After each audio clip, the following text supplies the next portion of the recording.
Chicken here, bring you another Boom Beach video. In today's video, guys, I want to talk about optimizing your tribal sectors and preparing for the tribal reset that's going to be coming up within like 16 hours or something by the time this is posted, guys. But first, I want to give a big shout out to the commenter of the day, and that is going to be Edis Suleiman.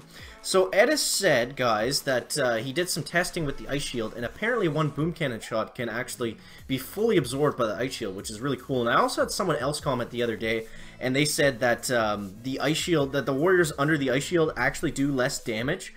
So let's go ahead and test that out right here, guys. I already know how it goes, but just so everyone knows, so warriors under the ice shield, max level HQ with no ice, 1, 2, 3, and 4. Okay, 4 shots. So that's 4 shots with the warriors under the ice shield. We'll check this again, guys, with the warriors without any ice shield, and we'll get them right up onto the HQ just like this, guys. We'll slow it down here, and 1, 2, 3, and fake news. It's all fake news, guys. Everything's fake news. So just to let you guys know about that, and let's go ahead and talk about this stuff.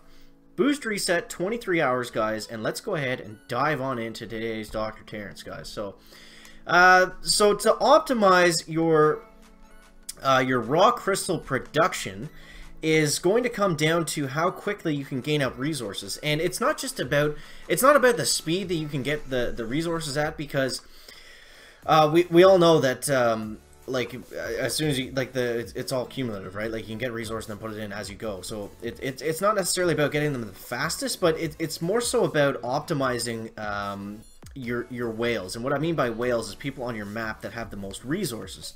So this is going to be very similar to some videos that I do after the mega crab comes, like post mega crab whale farming is what the chicken calls it, guys. So basically the way you optimize this is by just getting saving up all the bases that have the most resources. And a trick that actually Beardaholic does, guys, you see right here, this guy doesn't have much loot, so we could go and write a note, or we could just take it out right away and then not worry about it. But we'll find one here that actually has a good pile, hopefully like a 300k, something like that. That one wasn't bad, but we'll scout out TRT here. And I don't know why, but usually the lower levels have all the loot. So hopefully we can find a base that has some loot here in a second. But I guess either way, it doesn't really matter if he does or not. So this guy has some loot. So then we would just go here, write a note, do a smiley face, and just do like a money emoticon or something like that. If we can find one here.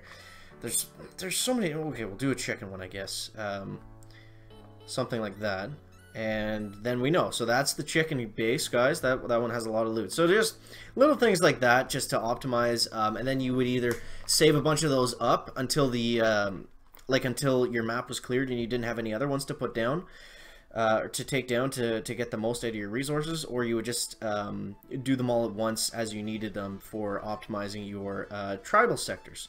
Okay, guys. So we got the warriors with the ice shield come up here, back, and yeah, I guess the most important thing for optimizing your tribal regions is just like trying to have the bases with the most loot on them as like often on your map as possible. So when you clear them out,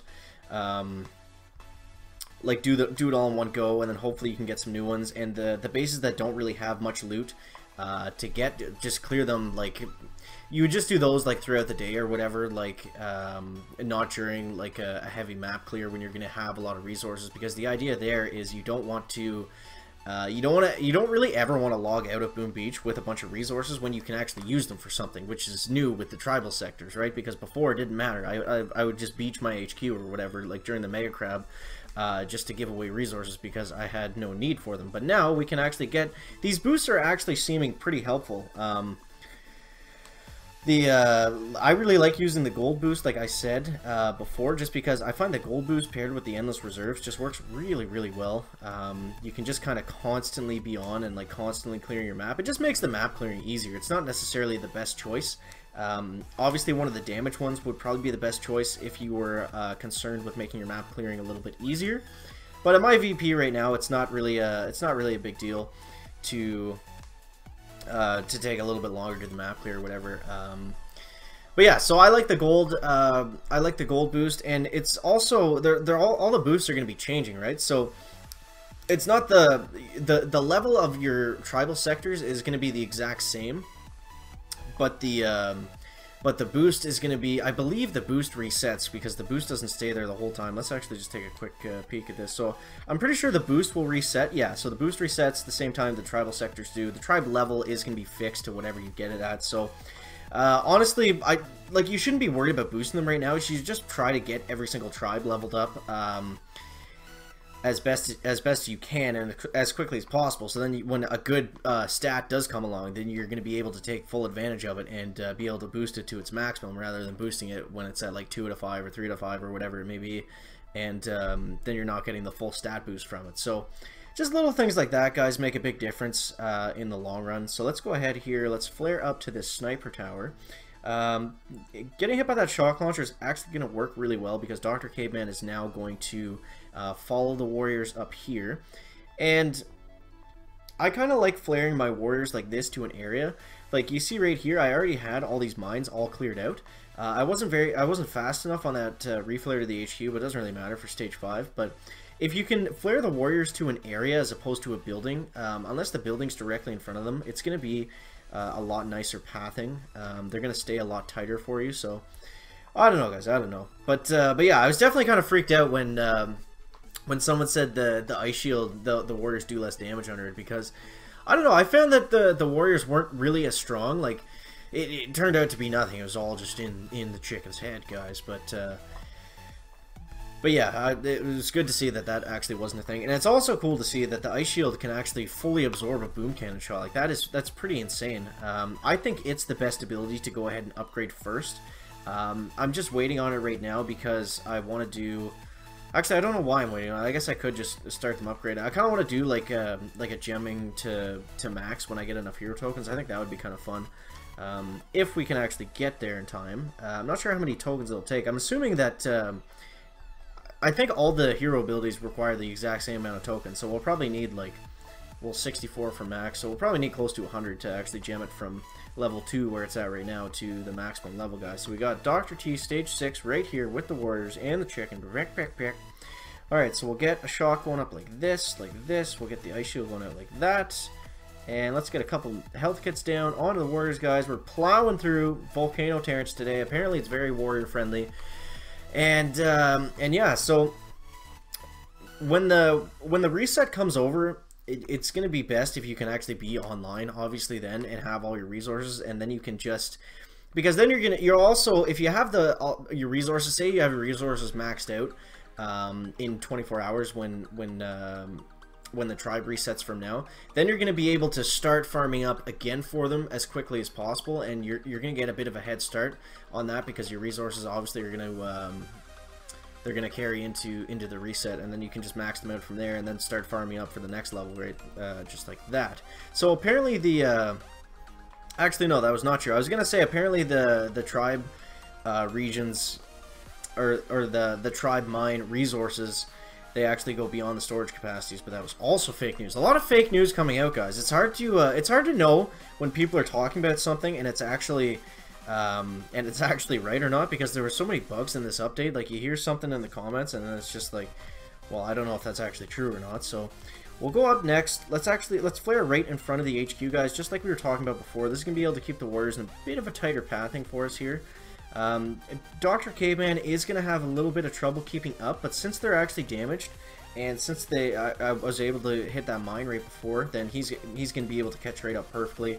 And we have all the warriors on the HQ, guys, at pretty well full health here, so let's just see what we can get done. Let's get the ice shield going up like this. Let's get a shock down on the shock. Hashtag shock the shock. Back. And we're not doing a whole lot for damage here, guys. We had that one shock launcher is pretty devastating, but are we gonna be able to grease this out, guys? What do you think? Stage 7 with the warriors, too much? Oh man, okay, I see you, Dr. Terrence. I guess we're gonna have to take another hashtag chicken crack at this one, guys. So we're just gonna dive back in with the endless reserves. That's so nice. I can't say enough how much the chicken enjoys the endless reserves, guys. I really do think it is the best thing to come to the game in a long time. For the chicken, anyways. I guess if you didn't spend many diamonds on troops, then it's probably not a big deal. Alright, so we're going to get the warriors up like this. I am going to try to save a little bit more GBE this time just by cleaning up the smokes a little bit here, guys. So we're going to do the exact same thing. The pathing was fine. We just need to get... I just need to shock that shock. That was the biggest thing. That shock launcher absolutely wrecked us. And there wasn't really, besides those machine guns, there wasn't really anything that crazy right away that we had to worry about. So we're going to go like this and like that. We're going to get the ice shield up. And let's get a med kit down to help out with the...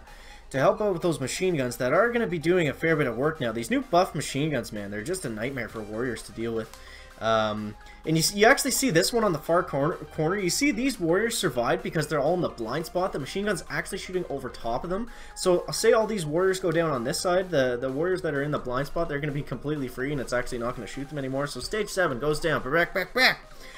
So that's what the chicken has to think about optimizing your tribal sections for the reset, guys. Just get as many resources as you can before the reset happens. Then you're going to be in a better position to start farming up for the next 2 week